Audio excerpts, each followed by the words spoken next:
Hello, fellow explorers. Welcome to Siren Soapbox. We're on a mission to explore, and this week we explored the third book of the Ash Kane series, written by one of our very favorite guests of the show. In fact, this is his third time on Siren Soapbox, Dr. Ian Smith, Ian K. Smith, when he's writing his novels. And in case you're curious, please check out episode number 57, that was Wolf Point, and episode number 29, that was Fast Burn, to hear our past conversations with Dr. Ian. All of the Sirens have read the first two Ash Kane novels, and we even recommended actors and actresses to play parts for the series when we read Wolf Point. We all read the third book, The Overnights, and I can't wait to hear what everyone thought about it. And since the new book is about an anchorwoman during sweeps, we were also challenged to interview someone for our mostly weekly show, The Positivity Pop-Up. But before we get on our soapboxes, just a reminder that if the conversation gets too intense, the safe word is... Mango. First up on her soapbox tonight is TC. I started the book and finished it in one day. It was nice getting reacquainted with my old friends again, and as with the first two books, reading it made me want to head back to Chicago for a visit. Ash Kane seemed a little different in this book. He was less vigilante. I remember reading the first book, The Unspoken, and my sounds of shock led my husband to ask, what is happening in that book? There was a very dark ribbon woven through the first two books that I didn't see as much in this book. This summer has been a very busy summer for me. New campus, doubling our student numbers and our staff numbers, starting a new grade level with a new program. It's been really exciting and really busy. And so I really need the weekends to help me wind down, relax, forget about the next thing on my list that has to be done in a short amount of time. And this book provided exactly that for me. I was on the streets of Chicago, or looking out a window at the lights and the winding Chicago River. I was eavesdropping on conversations, visiting people in small, cozy neighborhoods, watching crime scenes caught on video, all from my couch on my patio in the Caribbean. Work and the never-ending queue of deadlines never crossed my mind, and I'm so grateful for that. I could see, taste, hear, and smell Chicago. And the saddest thing of all is that the book ended. Now I have to wait for the next one, though I hear it's finished already.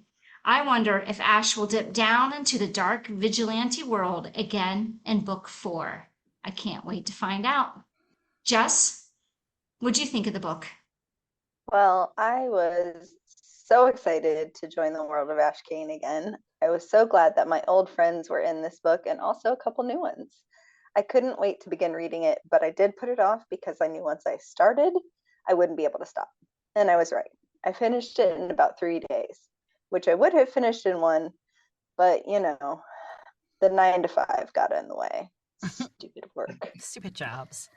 I think this was my favorite one so far, even though there were not any peanut butter and bacon moments, shall we say. I loved how Ian tied the story to current events, and it made it very emotional, yet still entertaining. I can't imagine how intense it was for him to write, but I'm glad he did. I also loved the personal progression in Ash's love life, and that we have hopefully seen the last of Julia and her nonsense. But for our challenge, we had to interview someone. I was pretty nervous about this, but thank goodness it was just an audio interview. I interviewed the owner of a plus-size women's clothing store that recently closed here on the island. Shay and I were both super nervous, but we shared the questions ahead of time, and that helped. I can't imagine this is how news personalities, especially Morgan Shaw, do it every day. They probably don't give the heads up to their people that they're trying to interview. But it was a fun, short interview. I think that I'm going to stick to my day job behind the scenes. I'm not sure broadcasting is in my future. Mer, how did you feel about the lack of peanut butter and bacon in this book? I was okay with it.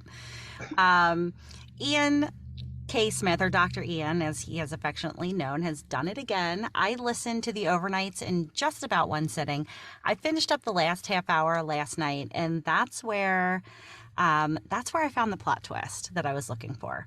And in all Ash Kane novels, since you asked, Jess, there is some element of vigilante, which I didn't pick up right away in this book. I think the vigilante piece, though, is in Ash working with the anchorwoman to take down some corrupt Chicago PD officers. But maybe Dr. Ian can confirm that for us. I was hoping that the Overnights was as good as the first two in the series, and it did not disappoint. And if you haven't bought this book yet, I'm not really sure what you're waiting for. As for the challenge, which I came up with, I have not completed it yet. Dum, dum, dum. But I do, however, have a few prospects. I recently had a drink at a bar that has been bought and reopened after many years of closure. The new owners, it's a mom and a son, they've breathed new life into the place and they've named it after their son and sibling. His name's Casey. Casey is autistic and his mom, Maria, hopes to use the place to serve people with special needs. We'll find out more when I finally get that interview.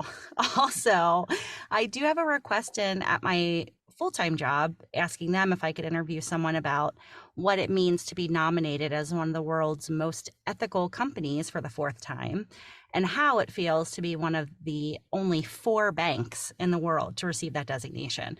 I feel pretty lucky to get to work with Fifth Third Bank for many reasons, and that is just one of them. Now, as far as the journalism goes, I really enjoy that piece of the podcast, and I could see myself doing this again. And as for your question, Jess, about handing over questions ahead of time, I think Dr. Ian may have some insight into that. We'll ask him about it during our conversation. Sarah, what do you think about this book? Well, I am so glad that we finally got to read the third Ash Kane book.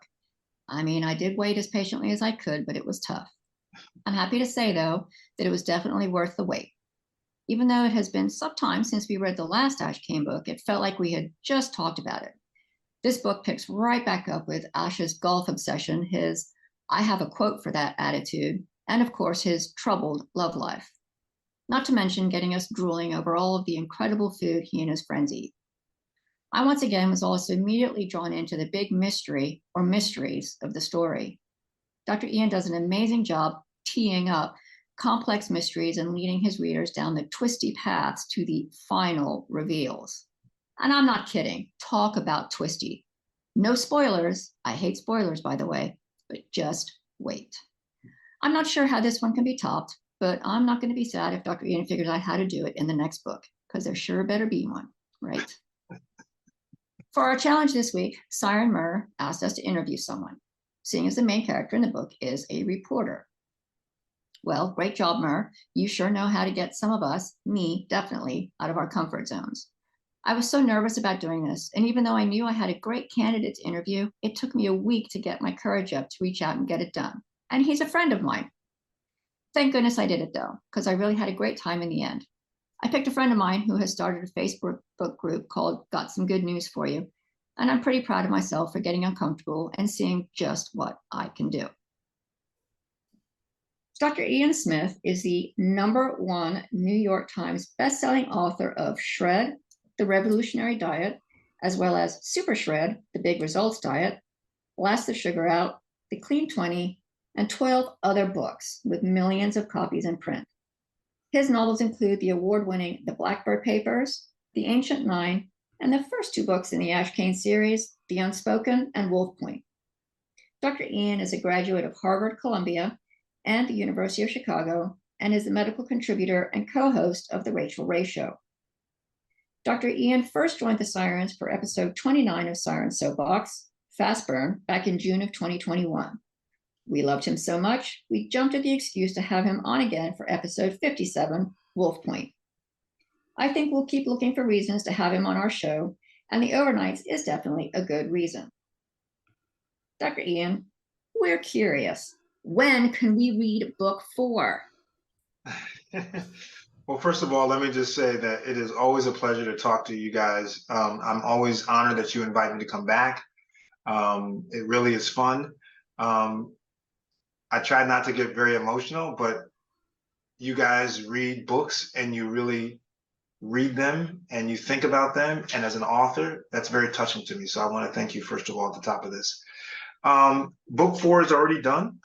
It's called Eagle Rock. It's a lot of fun.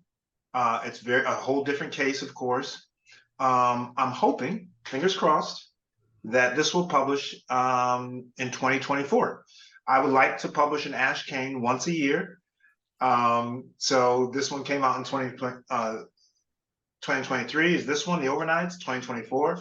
I did skip a year because I had changed publishers, and the publishers, when you change publishers, kind of they have the schedule and blah, blah, blah, blah, all this stuff you don't care about. But I'm hoping that we will be back on track for doing once a year Ash Kane. So it is ready to go.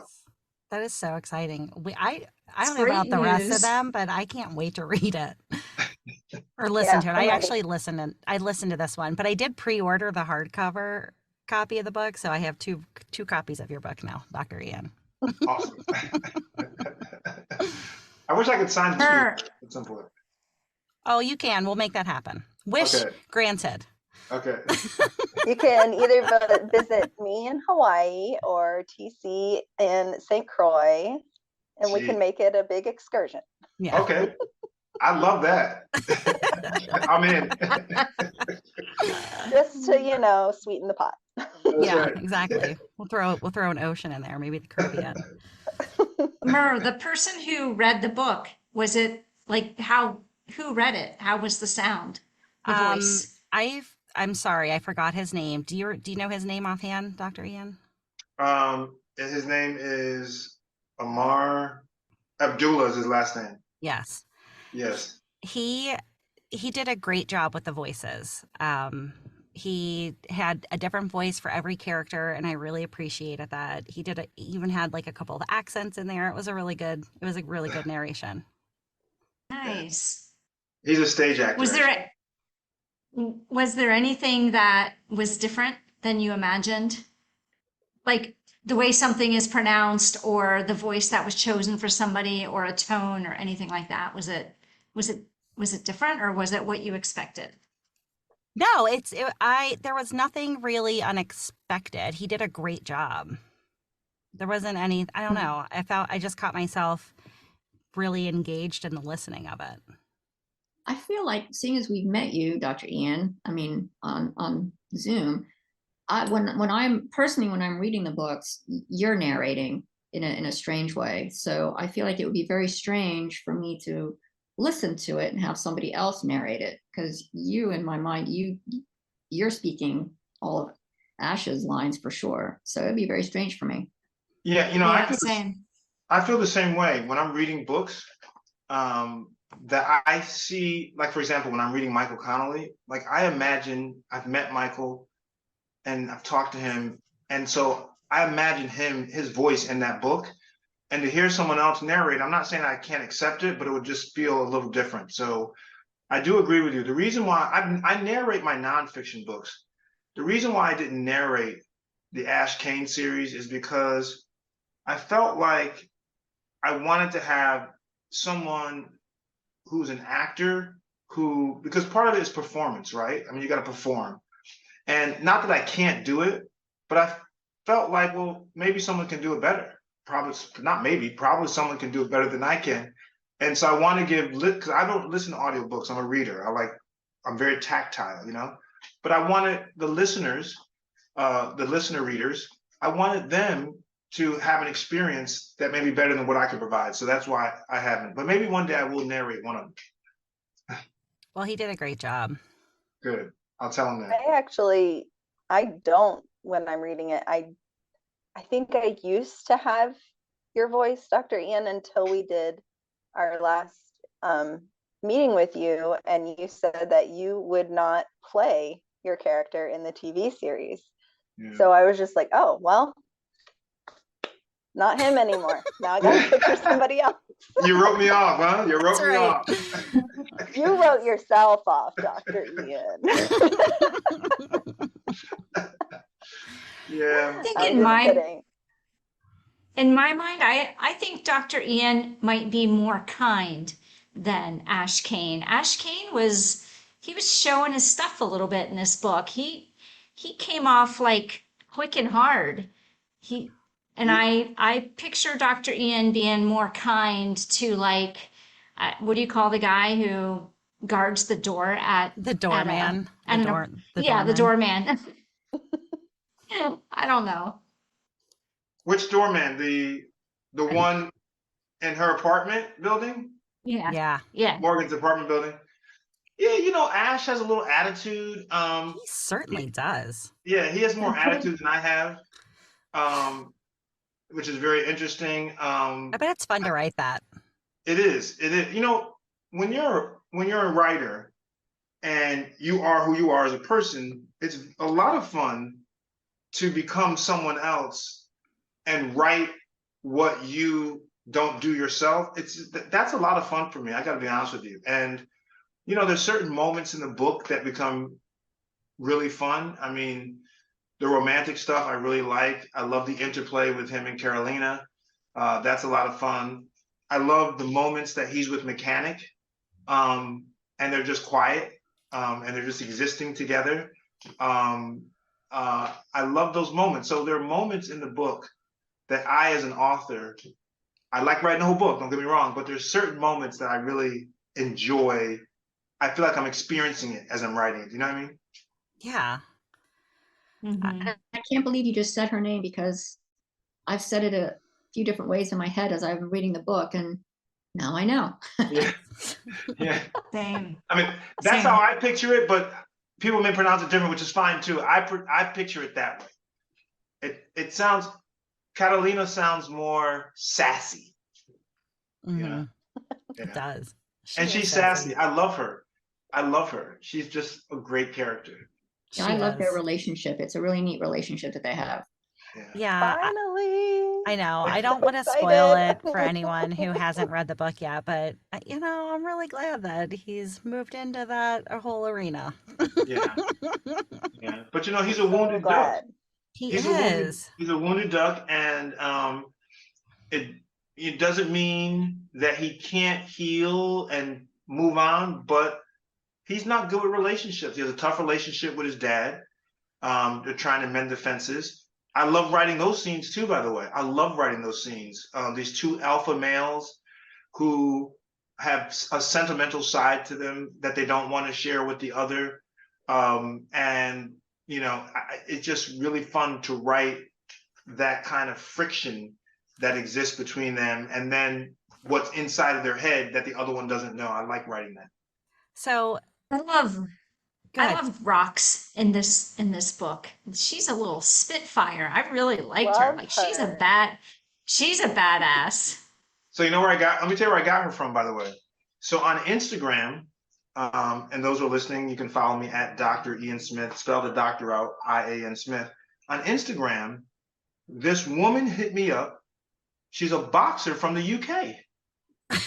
and I used her name, and she's like this little tough boxer, like attractive and tough, you know? And I was like, wow, she would be a great character. And I loved her name. And I said, I got to find some way to use her as a muse for a character. And so I created that character based on her, and it has her name. I love that.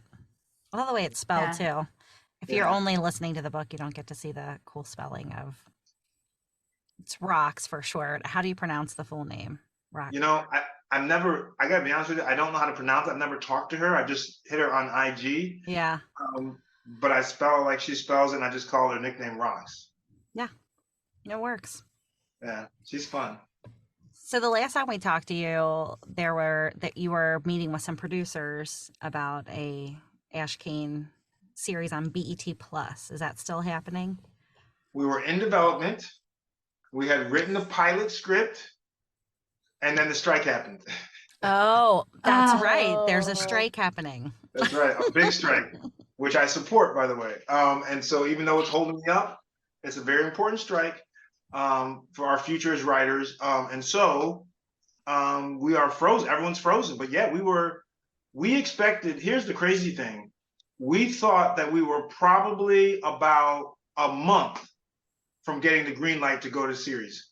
A month. Wow, so close. Wow. So close. And I'm just hoping, fingers crossed, that when we come back from the strike, they still have the energy for the project. Because sometimes when you kind of put things down and look away, you kind of get distracted. So fingers crossed, we were going to actually keep moving in that direction. But we were close. We were talking casting and everything else. Oh, did you take any of our casting advice? I did, and I've learned there's a famous story with J.D. Salinger and Catcher in the Rye, which I love. He's a very eccentric guy. We all know that. Mm-hmm. But one of my favorite things reading about him was he made it in his will that no one could ever do a production of any of his books. You can never produce his books for TV, for movies, none. Think about it. Catcher in the Rye, one of the biggest books in history, never a production, right? Never. Right. Yeah, So, I had heard about that recently. I had forgotten about that. Yeah, absolutely. And so I now understand why he did that. because Yeah. when you spend so much time writing a story and creating these characters, they become your family, they become your babies, they become everything to you. And then you hand it over to someone else and they take it and do what they want to do with it. As a creator, Yeah. that can be a tough pill to swallow. So, I will have some suggestions as far as casting is concerned, but I've quickly learned that my influence They don't really care that much what you have to say. That's a bummer. but they're very polite about it. They're always Well, very that's polite. good. Dr. Ian, we love you. We love the book. And, then they say, but. This is what So- we're thinking. No. Love you, but no. So we'll see what happens. We'll see. So I have this bad habit of I start craving the favorite things of characters in books. And my husband can always tell because it's something that I eat or drink totally changes. He's like, is that what the character likes? So guess what I've been drinking a lot of lately? What? Wine. You can't see me. Oh, root beer. You got root beer? Ah!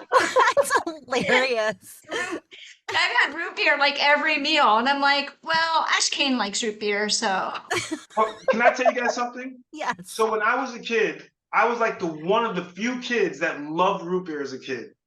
I loved it. I loved it ice cold. And I used to take this glass mug, put it in the refrigerator and get it, real chilled. And, oh my goodness. And I don't drink soda anymore. I stopped drinking soda when I was a kid. But one thing I miss is root beer. I got to tell you, I really miss root beer. So thank you for showing me that. It brings me way back in the day. I do keep a glass in my freezer for just that reason. Yeah, exactly. One of my favorite things about Ash is his love of food. Are you also a foodie? Yeah, I think I am. It's interesting because I grew up with a very limited palate, actually. I really did. We didn't have a lot of elaborate foods. We ate probably 7 to 10 dishes was our mainstay, kind of. And it wasn't until I went to college and left home where I had to eat other foods and I was around other kids from around the world who ate different cuisines that I really said, wow, there's a lot of other good stuff out there. And so, yeah, I love trying different foods. I like to cook when I get a chance to cook. I watch cooking shows. So Well, you're the contributing physician on the Rachel Ray Show. I've seen you Yes. share recipes on the show, so I know Yes. you do some cooking Yes. there.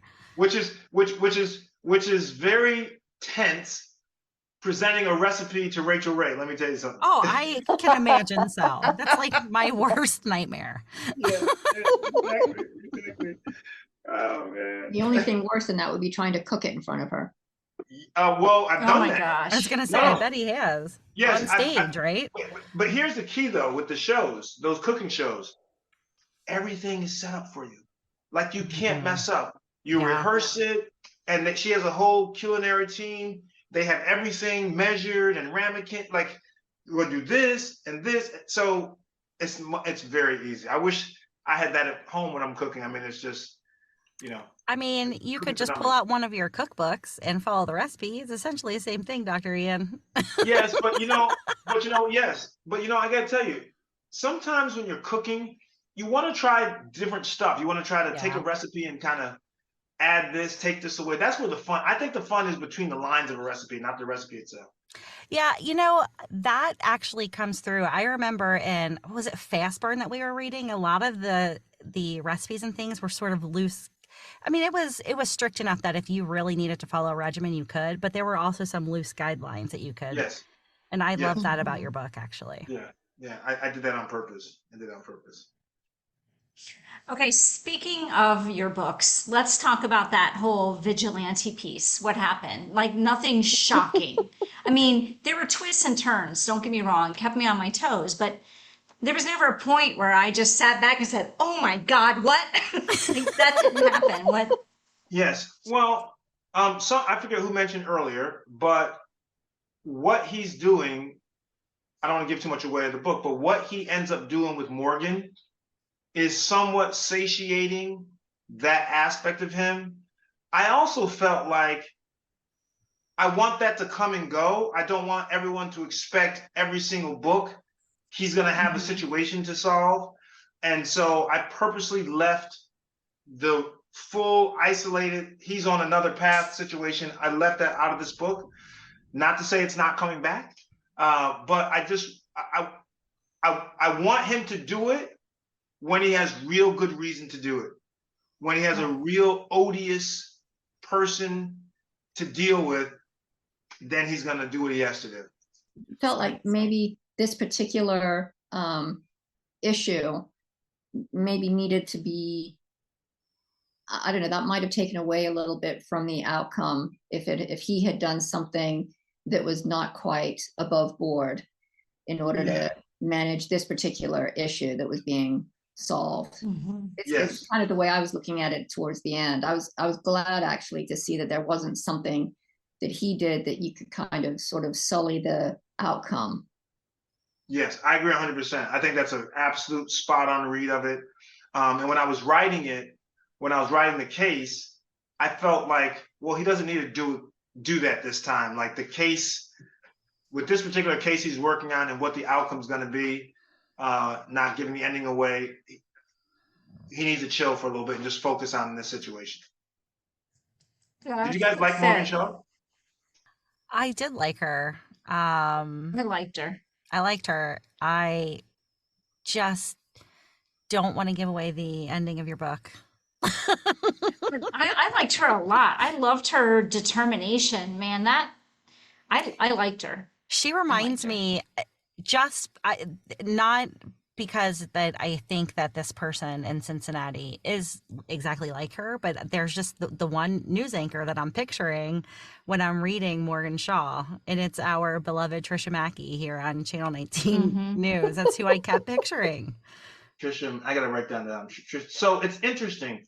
So Morgan Shaw is a compilation of my good friends in the news media who are anchor women. It's not based on one, but three women who are friends who have interviewed me, who I go to do interviews with often. And that's who she is. One's in Detroit, the other two are in Chicago.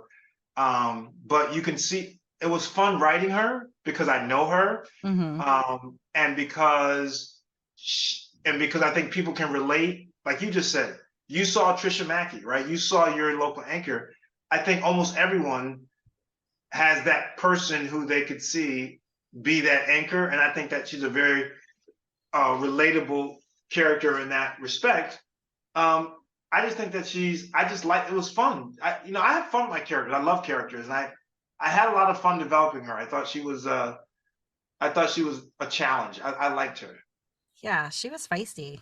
Yeah, she's feisty. I loved that no matter what was happening, all the way, even at the end, no matter what was happening, she projected confidence. And it didn't even matter what was happening inside her, because there were times, some of her behaviors, she wasn't always as confident as she projected, but she flawlessly projected confidence. Yes, she's unflappable. At least outwardly speaking, she's unflappable, and I think And that to me is what a lot of great anchor women are. They're just, they're just unflappable. They're just, one of my favorite anchor women is not a glamorous anchor woman, but Judy Woodruff, who used to be on CNN, who's now on PBS, is just a classic, unflappable. She just goes just like this all the time. And so, yeah, Morgan's unflappable. She's tough and unflappable.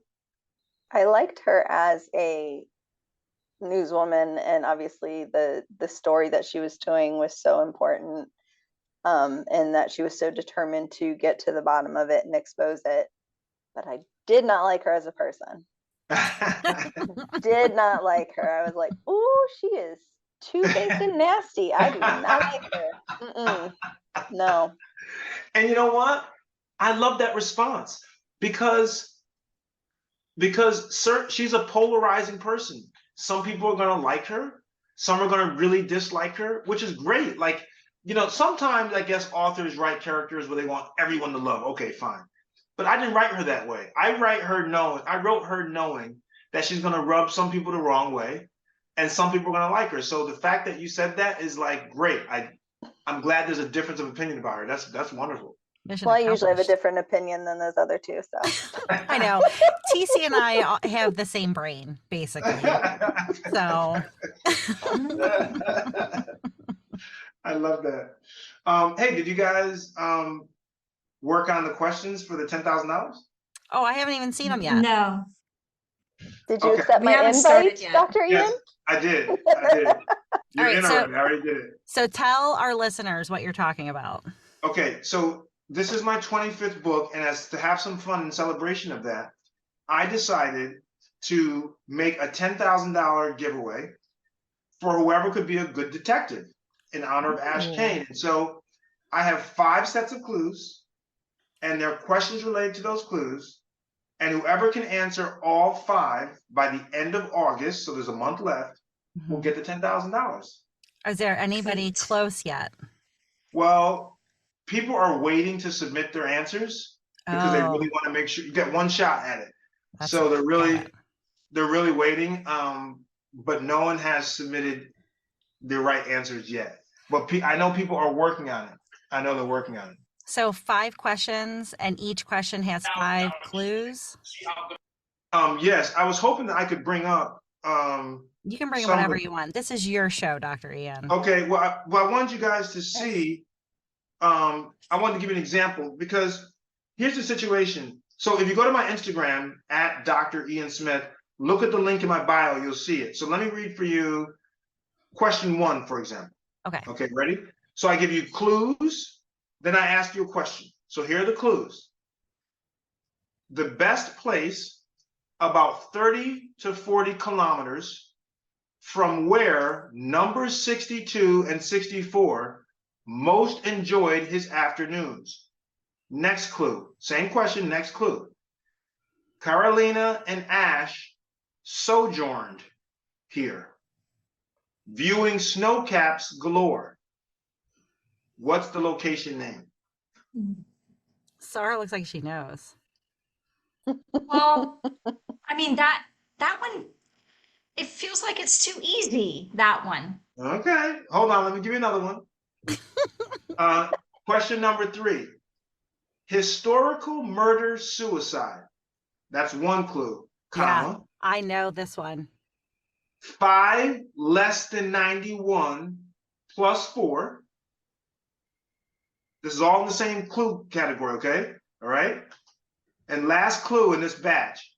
Creator of such left her his, quote, second best, end quote. Who is she? I know the first part of that question. Good. I'm almost positive. Okay, that's good because so you got to try to get each clue and kind of like piece them together to get to that question. So this is going to be a fun little treasure hunt. Yeah, this is going to be a fun. It's good, right? Number 5, let me read this to you because you guys read the book. A lot of you haven't read the book yet or who are trying to do this. Where LeBron whispered to Morgan Shaw, where Diggs tried to attack, where the fans cheered her appearance. Those are the clues. I got that one. Okay, you guys got that one, right? That Okay, one now, feels Yeah. really okay, well, easy. okay, but those are I clues. know. Those are clues. Now, here's the question. Oh, Here are okay. the questions. The real names of the team's owner, the singer to Old Glory, and the middle name of the assistant to the team's chief. Oh, well, that makes it a little more Oh my difficult. gosh. What you say? So that makes it a little more difficult. But I no, mean, what did TC say? She said, "Oh gosh." Just laughed. So listen, guys, it's $10,000. yeah, You that's gotta a do lot of money. Right, you got to do a little work. Now you got to do a little work, and you got Google to help you. So be a detective. Yeah, yeah. That's what these books are all about, right? Detectiving. That's right. And guess what? There are 4 people. It's $2,500 a piece. I mean, Yeah, we can do this together. yeah, Team that's not chump effort. change. We're So gonna here's be in the- together. Here's the mistake people are making. You ready for this? Yes. They're being selfish. Yeah, They no. want to. They want to do it by themselves to get the whole 10,000. Isn't that always the way? Greed will do you in every time. Listen, for one person to be able to solve all 5, it's possible, but it's probably not going to happen. When you have different views and you can bounce things off and something may register, that's why you need multiple people. That's how I would approach it. Yeah, heck yeah. Yeah. So there you go. Oh, Man, we're doing I this. feel like I'm like, oh, okay, I think we can do this, and then I think about the murder mystery game. What do you? Oh, We did Jess. this murder mystery game, Dr. Ian, and it did not end well. Listen. We did not solve the murder. Different circumstances. There were way more cooks in the kitchen. I think the 4 of our brilliant minds together can do this. I think so too. I hope you guys do it. I'd like to give this away. I really would. It'd be fun. All right, so This is exciting. I'm just creating a little group chat for us so that we can exchange our ideas on our clues, okay? Did you put Dr. Ian in I it? love it. Dr. Ian can't help. But you know what I wish was happening? I wish people would like email me and just like, I'd love to hear what they're thinking. Would love to hear what they're thinking. My mother is trying to do it, by the way. Oh, is she? And she is not doing well. And she's been harassing me. And I said to her, Mom, do me a favor.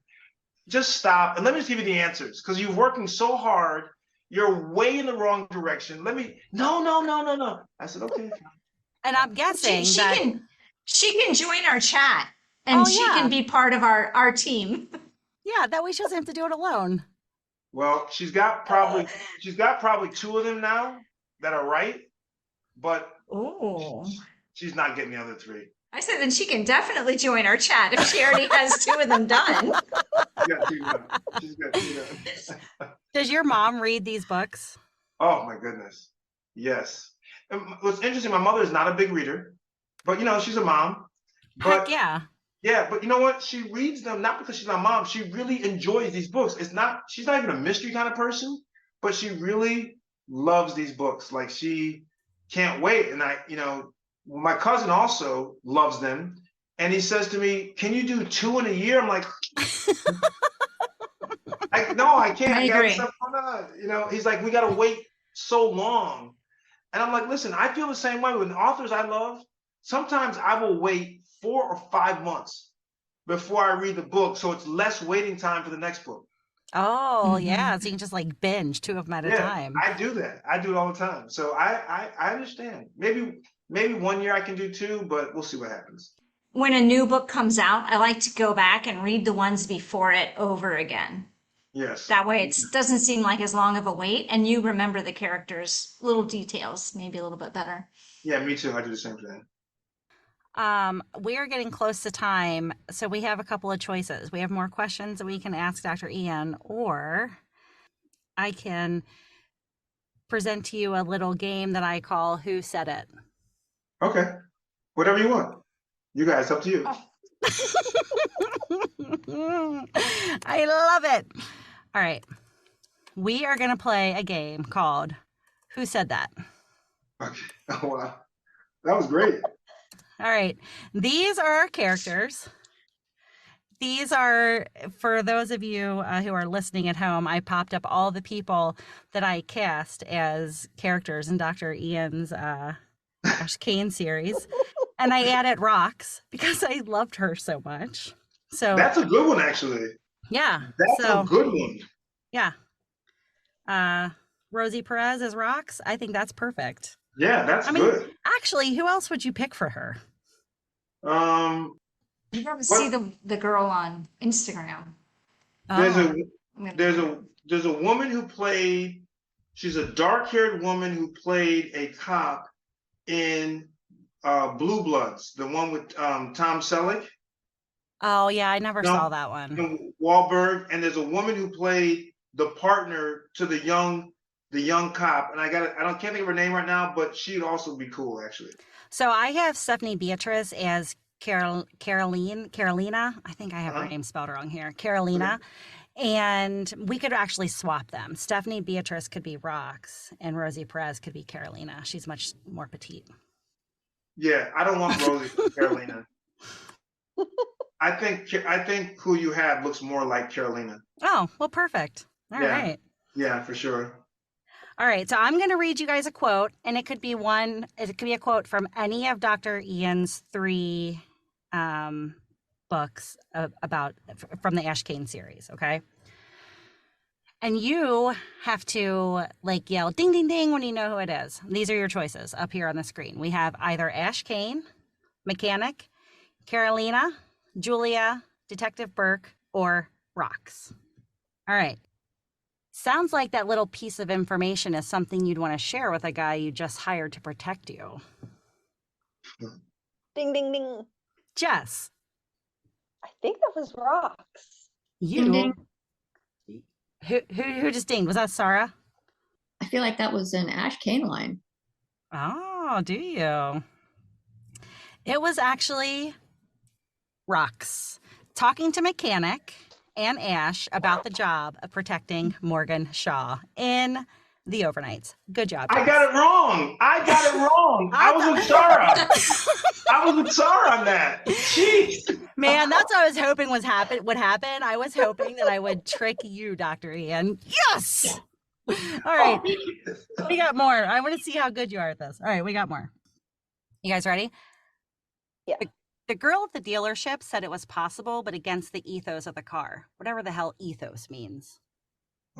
I got this one. I have a guess. You guys, pay attention to the last part. How it was said. Well, I know. All right.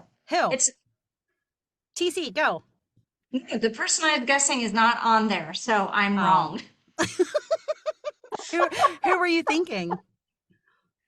I was thinking that it was what's her name? Morgan. Oh, no. Mm-mm.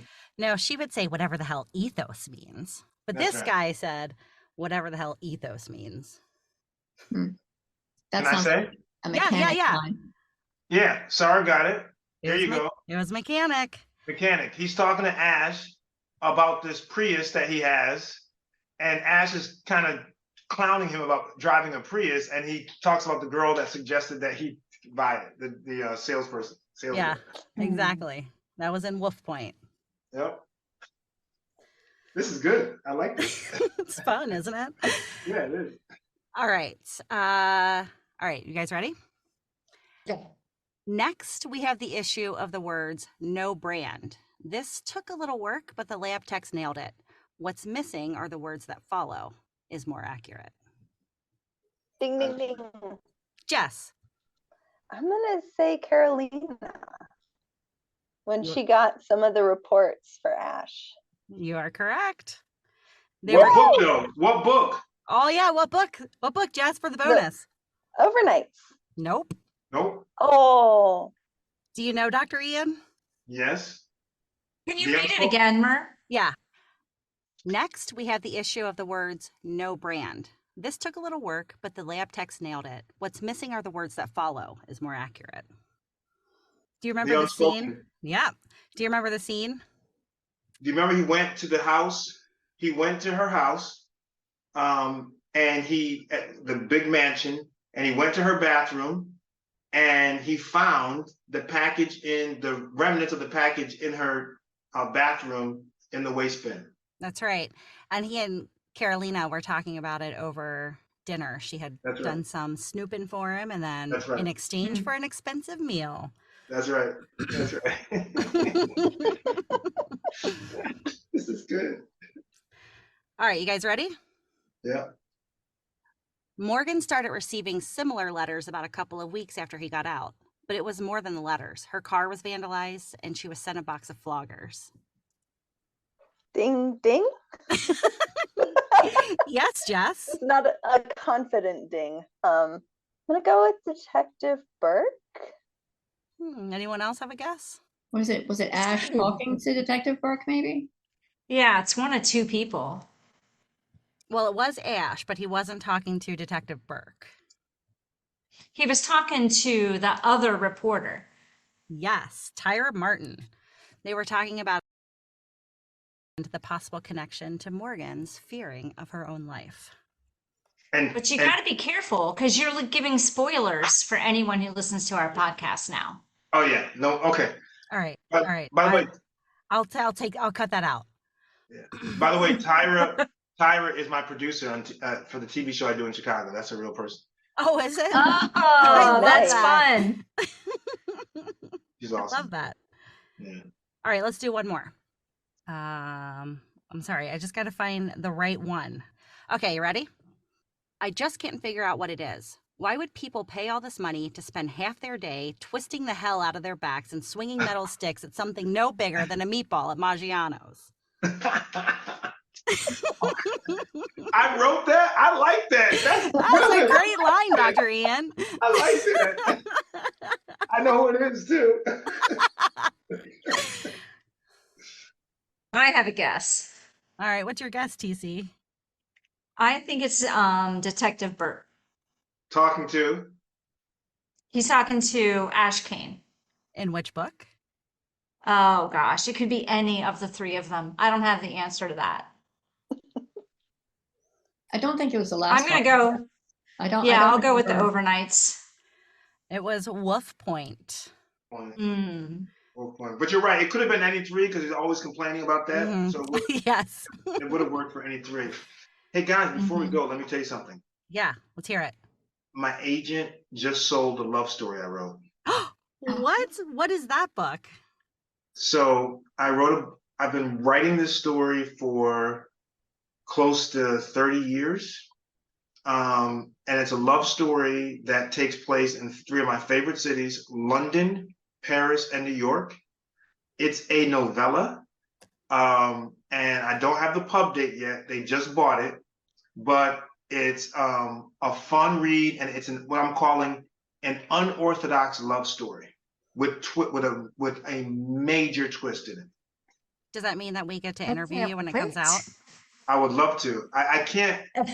Well, first of all, I'm excited about all my Ash Canes. Mm-hmm. This book I've been working on for so long, and it has such great elements to it.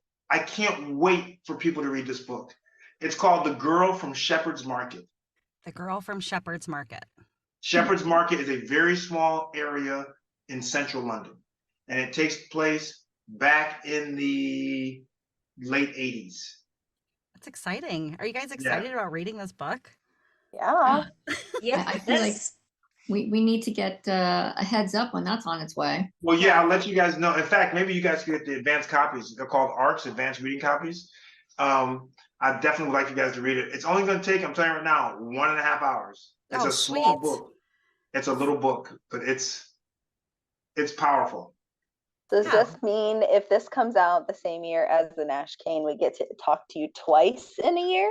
Well, you know what? My fingers crossed that the publisher will do that. I'm hoping the publisher will do an Ash Kane and do this one.